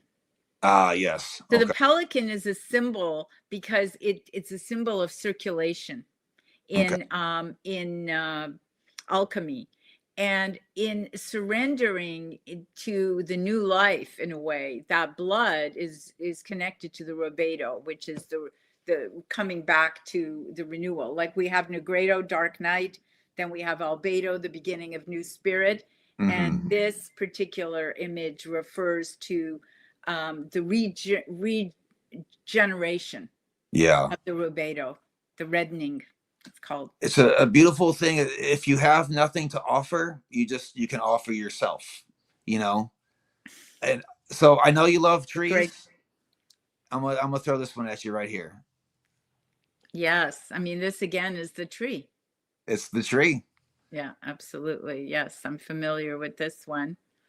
Beautiful. I love how it's got the hand reaching down from the sky. That's almost taking the Yes. place of a Mercury in a way. And then coming down into these four different spheres right here reminds me a lot of this image that Jung drew. Oh my goodness, where is it? There's an image that Jung painted that's these four uh individual spheres. It's like red, white, yellow, and black, which I guess are the alchemical Correct. colors. Yes. Red, white, yellow, and black. Because the yellow is that fermentation phase called citrinatus. What Yeah, happens after the return of the spirit, where it's not yet grounded and it has to go through a further distillation to eventually, you yeah, know, return into the rubedo, the new life, the gold, yeah. the reddening. Yes. All right, here's one more for you. Is this And this alchemical is guy? someone you know? This is somebody I know, actually. I don't know if he Yeah. recognizes himself. He's a bit, oh, he's a little Oh, there sleepy. he is. Yeah. He's my little buddy. He's ready to invade Poland, as you can see there. Yeah. And what is Uh, his name? this is Dr. Pickles. Dr. Pickles. Hello, Dr. Pickles. I got two little co-pilots here. Yeah, yeah. Well, Uh, we need, they're very helpful. very They connect us to the instinctual. this guy, I'm gonna tell you what, whenever I feel particularly stressed out, he knows, and I don't know how he knows, but there's a vibe there, and he comes lay on, he purrs as loud as he can, almost aggressively. Yeah. It's like a, and it really, it helps. It takes about 5 minutes, and I'm just like, oh, okay, The I can magical breathe. motor. Yeah. I wanted to tell you this. So my daughter, whenever we were coming up with logos for the channel, she took this image, which I know that you love this one, and this one speaks volumes, you know. But I told her the concept of the channel about the black cube and the universe looking at itself and everything, and she and Waldo, of course, we sprinkle Waldo in everywhere, and she turned that into this. Yes, that's amazing. It's one of the Lovely. coolest things. She He added a little squared mushroom the to it, circle and for she you. squared, yeah. And I love this idea of looking outside of reality, of getting your head, quite literally your head, outside of your body, outside of yourself, and out into the more vastness of things are, because he's looking outside of the firmament, outside of the stars. So it's almost as if to say that there is space, there are dimensions outside of our biology, outside of our comprehension, that can be looked at with various techniques, whether it be alchemy or meditation or various other, religious practices sometimes, that get our head out of the box, so to speak, quite literally and figuratively. That is all the slides I have for you there. Yes, it's wonderful. Do we have time for questions? Yes. Okay. Let me switch this back here. I'm kind of still learning how to. There we go. All right. I'm getting better at this now. So this has been a learning experience for me as Well, well. I'm not sure. I mean, it could have been some technological glitch that had Well, nothing to do with us. You never know. well, before I talked to you, I didn't even know that StreamYard offered this where I could put images on the screen. It was watching your presentation on YouTube that I was like, I wonder if I can do that with StreamYard. I called Tommy Truthful up and he was like, dude, how do you not know this stuff? And I was like, help me, Tommy, I don't know what to do. And he walked me through it. So now I got this option now. So that's kind of Oh, nice. wonderful. Yeah. That's so good. It's very helpful. Uh, Yep. guys, if you want to throw in some questions, now is the time. But I've got a couple here from before. You go ahead, buddy. Sirius is wondering why religion seems to dominate everything. Why religion almost seems to be a necessity with human beings. It's almost like where there is a void of spirituality, there is chaos. But at the same time, whenever religion is entered into society, it itself also creates darkness, Yeah, excellent question, of course. Well, Jung believed in something called a religious function, which has nothing to do with religion, but it has to do with this urge for meaning, for spirituality, for a connection to that which is the divine, which is Mm-hmm. the spark that we came from. So now it's interesting because when you and Jung talked about, I just found a quote yesterday about this. Mm-hmm. I can't remember where now. Um, when the god eventually, I might even have written it down, eventually loses its power and becomes a stereotype. This is what Nietzsche was talking about when he said God Mm-hmm. is dead. Is like, and Jung spent so much time dealing with this problem of Christianity, for instance, because in Christianity there is only the good, and the evil, including the feminine with it, is Mm-hmm. relegated to um, um, well, it was exiled so completely since about 622. The feminine was exiled from the church, and Yeah. in losing that connection to the feminine, which is one half of everything, we eventually the god became a stereotype. So that's Right. what Jung says, that eventually the religion, when it no longer has meaning, when it's just got its outer structure, it loses its meaning, it becomes a stereotype, it becomes hollowed out. And I Yeah. think that's where we are right now. And a lot of young people are leaving religion entirely, and Right. people are searching for spirituality. We're Right. searching for a new paradigm, for a new way of connecting with each other and with what is spirit. Right. So the It, religious function will never die, according to right. Jung, right? He talked It about can't. this. But Well, there's the a part. religion has become concretized. Right. There's a part of us, we have a worship gene that scientists have looked at. And then unfortunately, they're trying to figure out ways to shut it off with a vaccine. I don't know how well that's going to go. That sounds like a world ender to That's me. bizarre. That's Yeah. very Oh, weird. look it up. You'll be just filled with fear. Oh, it'll be great. It's not fun to see what a lot of what science is doing. But yeah, in religion, it tends to separate people, whereas spirituality, unfortunately, has that stereotypical sound. People say, "Oh, I'm not religious, but I'm spiritual." You hear it so much that it's like, eh. But if you break it down to what it actually means, it's very meaningful because religion will teach you to say those people over there are wrong, even though they're saying the exact same thing with just different mouth noises. So I can see how it's got unification qualities to it, but also it can be very divisive.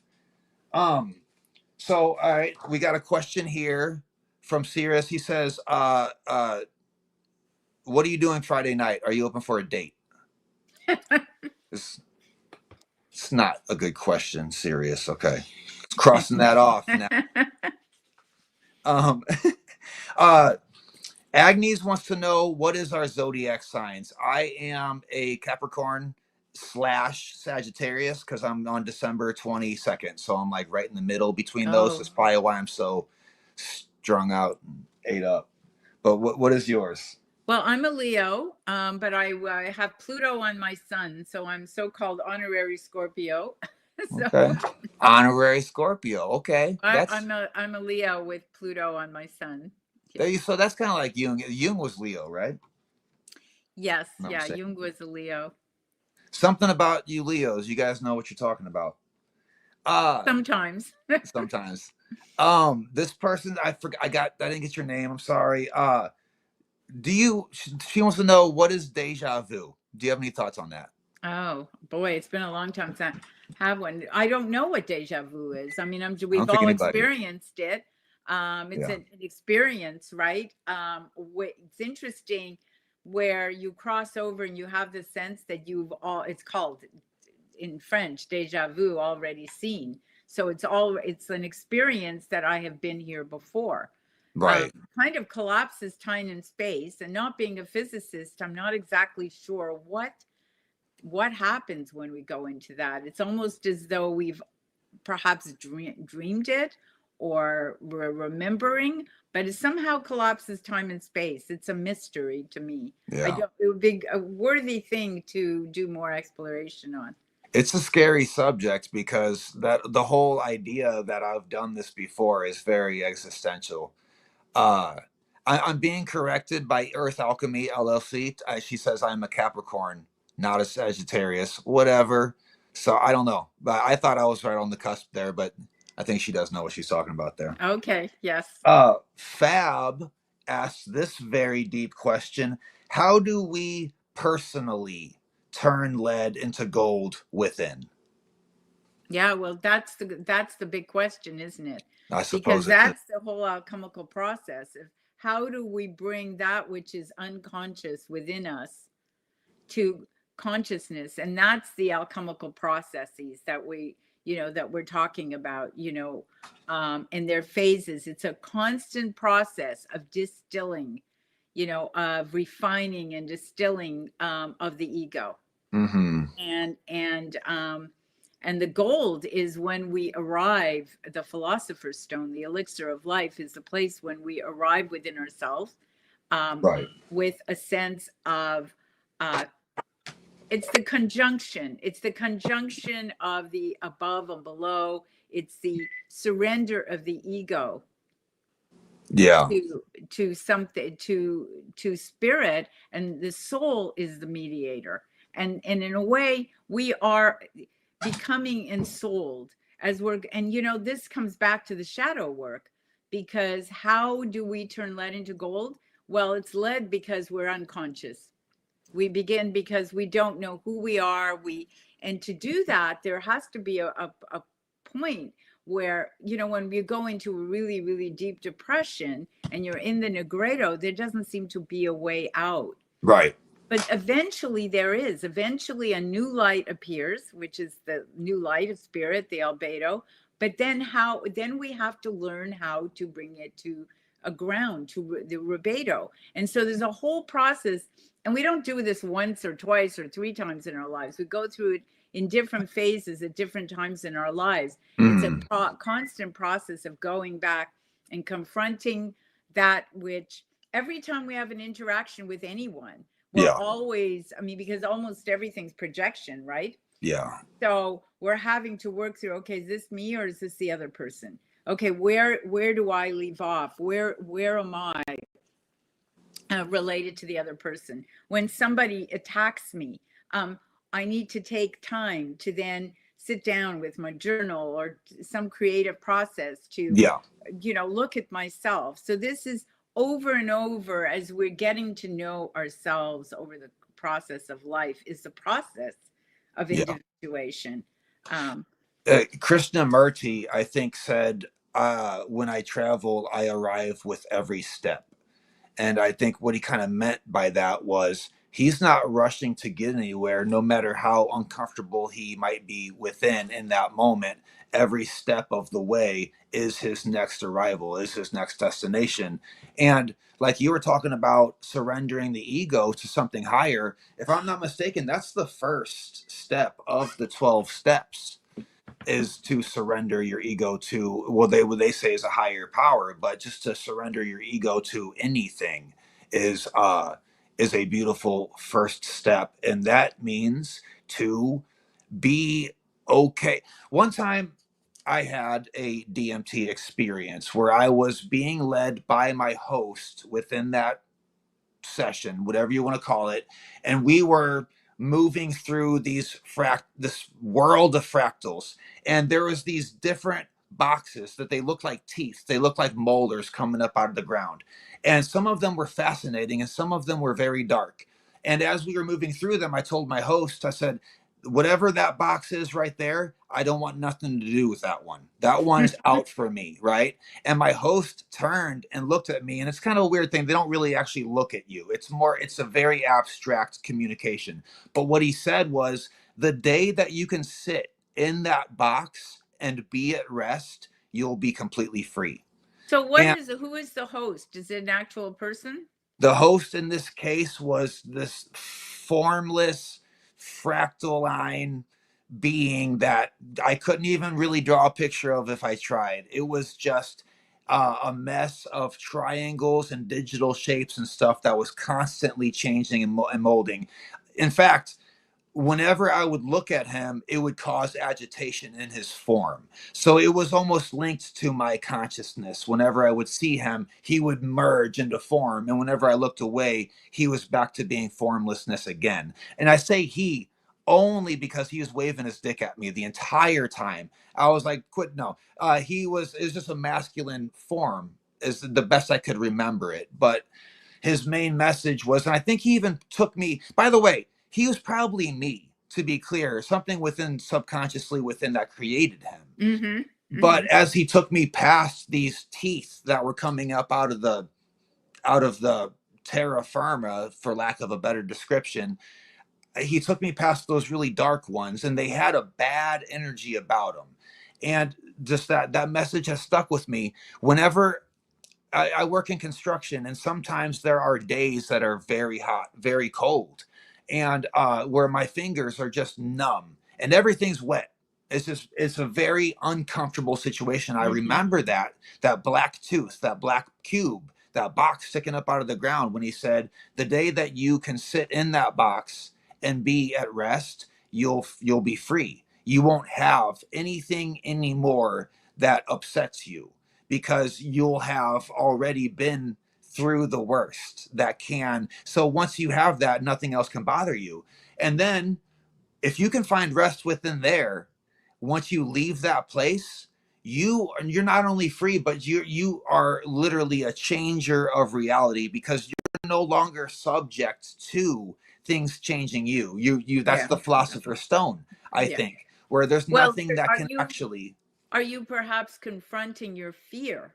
Oh, sure. Yeah. 100%. The only problem is, I think, trying to find out what that fear is, because sometimes I wonder if it's just the idea of fear itself, that is what is creating so much chaos within me, or within, I mean, anybody, because there are things that I dread doing, that I have to do, that whenever I go to do them are nothing to it, you Yeah. know. Yeah. So sometimes we psych ourselves out in that way, Yeah, you and we know? fear the unknown because Right. we need a system of security as human beings, and it's a very uncomfortable time in our lives because our system of security is crumbling. Yeah. And I think that's one of the big ones for me, is a sense of safety, is that so I'm always craving this. I can do what I want to do and be creative, as long as I know that there's something safe, there's a place that is safe in the Yeah. end. However, that's not something that I have an option of looking at, and I keep trying to find that sense of safety within other things, whether it's a bank account, making sure I got my 401k in order. And sometimes it's another person. You know, I was married to a person for 17 years, and that became a program within me of a sense of safety, because no matter what happens, that person is right there. Yes. That's gone now. So I find myself often feeling fear just because of the little things in life. I don't have a reflection of myself. Yeah, no, it's not easy. Yeah, yeah, Right. it's not And easy. that, and in the game of therapy, I'm sure that comes up quite a bit, you know, where people, they become impatient. They just want to have another person. No, they're like, I just want to And have yeah, another person. and But the difficulty, I mean, I've been on my own for 18 years. I think the difficulty and the she is challenge available, is to get serious. in touch with, to getting in touch with your divine self, with your guardians, Yeah. your inner world, and then Right. that, and developing a relationship, and sometimes through dreams, through your dream figures, through the little callings that come up, and establishing a relationship with your own self. I mean, that's the Right. key. And Right. then, of course, bringing out into the world with real relationships, because we need Of those course. as well. Well, I always tell people that if you, these guys who, they just want to have another person and they'll settle, and then you don't realize it now, but all you're doing is setting up for a crazy, dramatic breakup later. You know, but if you do what you're saying, which is you have company within here, within, you know, Yeah. meditation and breathing exercises is what does it for me. and Uh, and and yes, and all of that meditation and the dreams, right, if we can right. access, if we can, find ways to access them, because we do dream every night. It's just remembering to write them and to work with our dreams Do is you really. write your dreams down? Oh yes. Oh See, yes. I I quit. I mean, dream Jungian work really involves, writing your dreams, Right. I want to, working. just for anybody out there, recommend, if people always ask me where do I start with Jung, and the easy answer is Man and His Symbols, but he didn't write that book. All of his friends did, and so it's a great book. This one I love because it is completely flabbergastingly just illustrated. In fact, I just made up the word flabbergastingly so I could tell you how beautifully illustrated this book is. Yeah, But it really is. you would assume that the book is about dreams. It's not. It's about you. It's about everyone. That's Yeah. because what is a dream besides a mythology is the collective mankind's dream, you know? Yeah, the alchemy. So I Right. just wanted to wonder, because I think we should probably begin to wind down, because I need Mhm. to go in about 10 minutes. So I'm wondering, what, if there's other questions, or yeah. I'll throw it out there. Whenever we started getting on that rant there, I think the questions started to settle down a little bit, but I will open it back up here. Let's see if anybody's got another one. Uh let's see here. So yeah, thank you, Joe Weasel. I appreciate that. There's a lot of guys out there who are they're donating to the cause. Everybody's like, get on the Patreon. These guys, they want me to do this full time, and I want to do it full time too. But it's not quite there yet to pay the bills. And they know if I do this full time, I'm pumping out a new documentary every 2 weeks.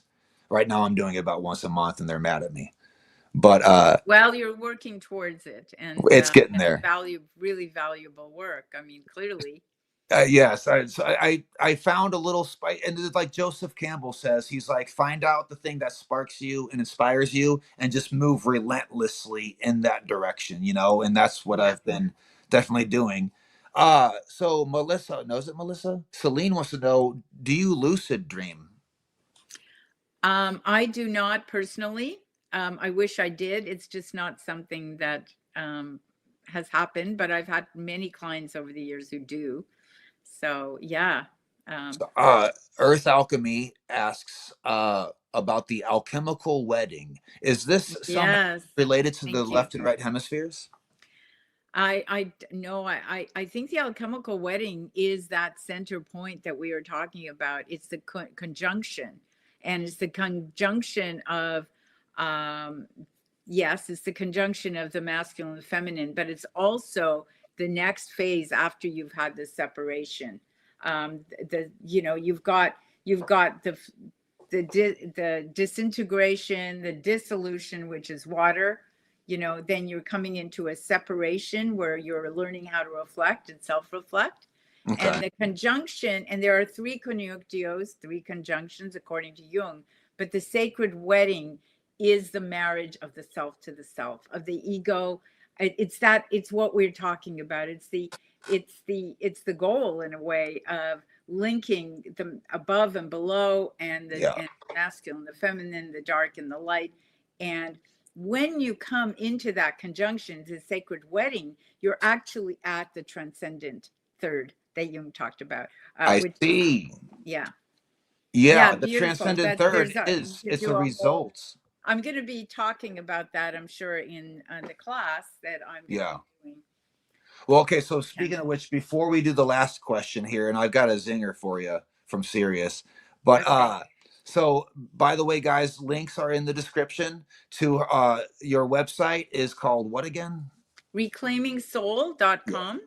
And you've got a class coming up on May 10th. I've got a class. Please, join me. The class is called the Alchemical Tarot, and it's a 4-hour class, and it'll be interactive. It will be recorded, and it's going to be from 11 a.m. Pacific time on May 10th until about 3:30 p.m. Now, I know you do more in-person stuff and seminars and stuff like that than you do YouTube, but I went ahead and put a link to your YouTube channel in the description. I know you don't do that very often, but guys, subscribe to her page. I insist. Do it right now. Thank you. The last question is, I don't even know if I understand this question. It's kind of formless. It doesn't make any sense, but maybe you'll get something out of it. What is your favorite truth? I know. That's a hard one. I'm not quite sure how to answer that. I don't know that I have a favorite truth. I like that. I'm not sure. I'm not quite sure. Maybe they could give me more information. Is it like a personal truth or an absolute truth? That's all I got with it. And it's serious if you want to elaborate that. I think he might be asking you, what is your personal belief system when it comes to higher powers, higher things? Do you have one? From that perspective, I would say the closest for me would be the gnosis. And I don't mean Gnosticism. I mean the gnosis, in the download, in that a lot of this information with all the study comes through the receiving. And Kabbalah means to receive. It's, so it's receiving this information through meditation, through living. And it's the gnosis, I think. Right. So your favorite truth would be your personal truth that you receive from within, rather than something that you're going to be taught by a church or a school or something like that. Yeah, not a church or certainly a nature, but it's it's a knowing that comes through by linking the above and below, that requires a lot of self interrogation. It's a constant dance with shadow. Right. It's like it's almost like a leading horse to water thing. It's where a person can be taught to find those answers within, to reach that point, but what they can't be taught is what that final truth is. They can be led there, but whenever we get there, we got to drink on our own. And well, speaking of which, it is Saturday night, and I think some of these guys are probably going to go have a drink themselves. So I will let you go. And thank you so much. Thank you, everyone. Thank you for the wonderful questions. And thank you. The conversation will probably continue on in the comments. If you feel like jumping in there, feel free to. You guys can feel free to comment in the section whenever this is all said and done. And hopefully I can have you on again sometime, minus the technical difficulties, eh? Thank you so much, Joey. Thank you, everyone, for being here. Yes, if you're interested in the program, you can register on my website at reclaimingsoul.com. Links in the description. Well, thank you again, Eva. Thank you so much. All right, bye. Bye-bye.